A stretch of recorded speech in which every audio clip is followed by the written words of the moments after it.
Hello and welcome to another edition of Qué Pasa Hialeah. Hi, my name is Dr. Tony Cruz, and I am the campus president here at the Hialeah campus of Miami-Dade College. And as you know, every episode includes a new person in the community that talks about what's going on in our Hialeah community and also Miami-Dade County.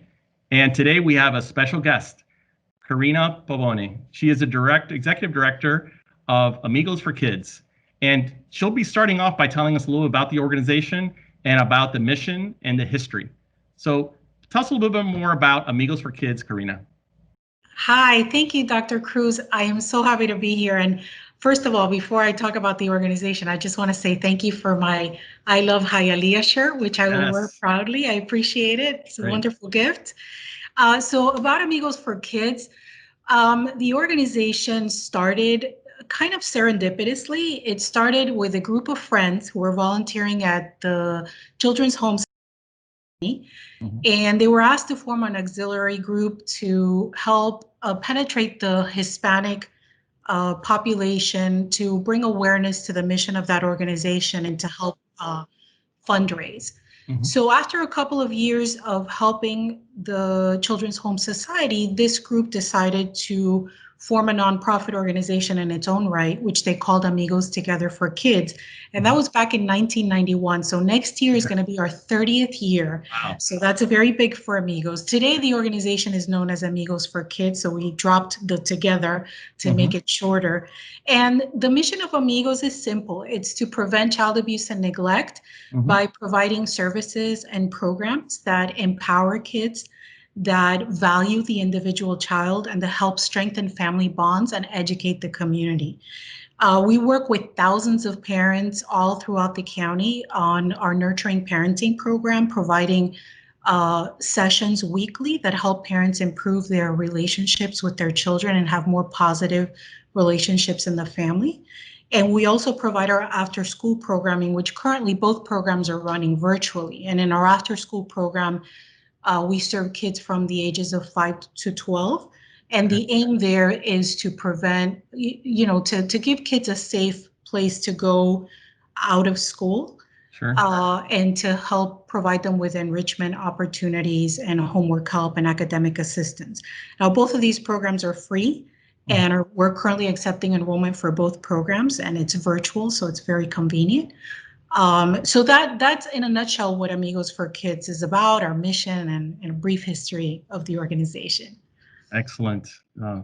Thank you for that. And that's wonderful work that you're doing with the organization. We've been going through now this pandemic for almost 8 months, and I know that it's been a tough time for all of us, right? Here at the college, in the community. But how has the pandemic impacted child abuse, child neglect in our community? Is that had an impact, and have you seen any differences in the community? Yes. So early on in the pandemic, Chad Popple, who's the head of the Department of Children and Families, he reported that there was a significant decrease, I think over 30%, in the calls to the child abuse hotline, which, by the way, for anybody watching, is 1-800-96-ABUSE to report suspicions of abuse. So a lot of the experts speculated that had to do in large part because of the school closures. So as you know, teachers, after-school counselors, sports coaches, and people who work with kids in general are mandated reporters. And so they're required by law to report any suspicions of child abuse or neglect. And so what happened when the schools closed is there were fewer eyes on the kids. And for that reason, there were some people speculate that had to do with the drop in calls to the abuse hotline. Sure. So that's improved a little bit now in the sense that some children have returned to school. Kids are being seen by their teachers and after-school counselors virtually, at least. And when we're able to interact with and see the kids, there's no substitute for seeing them in person, obviously, but when we're able to interact with and see them, we're able to pick up on subtle signs of abuse, any behavior changes, or even physical signs of abuse. What's interesting about providing virtual services, though, it does give you a little window into the home life of the child, which you don't get when you see them in school. So the other major issue that we've seen is that because of the pandemic, the families we serve are families that are of low economic means. Sure. And so they were already struggling to make ends meet before the pandemic. So imagine now, they're struggling even more. So one of the things that we realized very quickly was, and this is in our wheelhouse, we don't typically do relief work. But one of the things we realized at the beginning of the pandemic, when we had families saying, my refrigerator's empty, I lost my job, I don't know how I'm going to feed my kids, Right. is, we need to do something. Because we know from the research that when families are struggling financially and there are a lot of stressors in the home, that can create an environment that can lead to child abuse. So we pivoted very quickly to providing food assistance. So we joined hands with many partner organizations in the community and a lot of really generous sponsors who helped us get food in the hands of our families. So to date, since the start of the pandemic, we distributed over 5,500 meals, prepared meals, and over 1,500 groceries delivered door to door to the families that we serve and that are in need. So I think I'm very proud of that work, because where, a lot of nonprofits are suffering now because of the pandemic, and, through no fault of their own, many nonprofits had to shut their doors, literally. And I feel very proud of the fact that in spite of all the challenges, Amigos has stepped up and we've continued serving from the very beginning. And so I'm really proud of that. And I know that we stepped up and helped our families when they needed us the most. So, and we continue to do that. Yes. Well, that's wonderful work. I love how the organization has stepped up and filled the gaps, right, Yes. for the families. That's truly wonderful. So, looking forward, right? I know that there are some initiatives and things that you have that you're working on, and things that you go and you do on a yearly basis. How can we, as a college community, as a Hialeah community, a Dade County community, help in these initiatives? And what are the initiatives that are coming up that you would like assistance with, help with, support? Yeah, so that's a great question. We are in the throes of collecting toys for our 29th annual holiday toy drive. And this toy drive is a very big deal because for Amigos, it's the first major event the organization had or held since its inception. So this is our 29th annual toy drive. And what's special about this toy drive is that the kids that we serve and kids in partner organizations like Citrus Health, the Kiwanis of Little Havana, we work with those organizations and get the specific wishes that the kids have for the holidays.